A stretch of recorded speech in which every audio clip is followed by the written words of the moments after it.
The sugar trade in Bristol dates back to the early 1700s and is closely tied to the substantial slave trade that was present at the time. In 1760, there were 20 sugar refineries operating in Bristol, processing over 378,000 kilograms of sugarcane to supply local demand. The population in 1701 was about 20,000.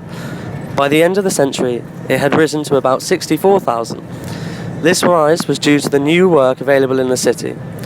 Bristol sugar trade aided in funding the building of lavish houses and public institutions, libraries and theatres, for example.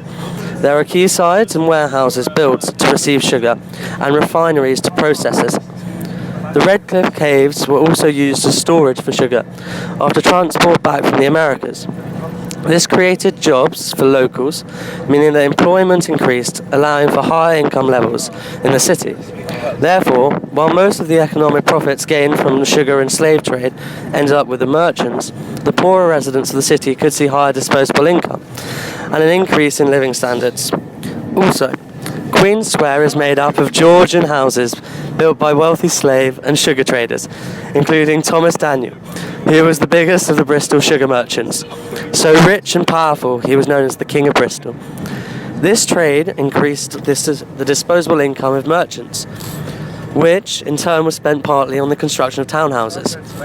The extra income gained through trade could be a factor in the Industrial Revolution, as it allowed for spending on technological advancements and innovation. Bristol involvement with the transatlantic slave trade lasted just over 150 years, from around the 1660s to the early 1800s. Bristol was involved in the triangular trade to Africa and the Americas, which involved British and European travel to Africa with cloth, guns, ammunition, and luxury goods to trade for slaves.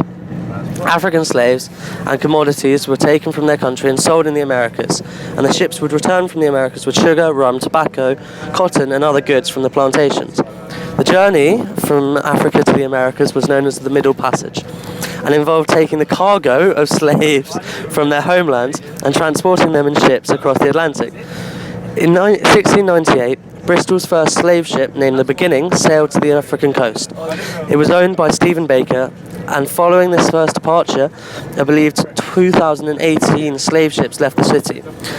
It is estimated that 565,000 Africans were removed from their families in this period, and only 466,000 even made it to the Americas, due to the horrific conditions on board the ships and the brutal treatment of the slaves by the crews.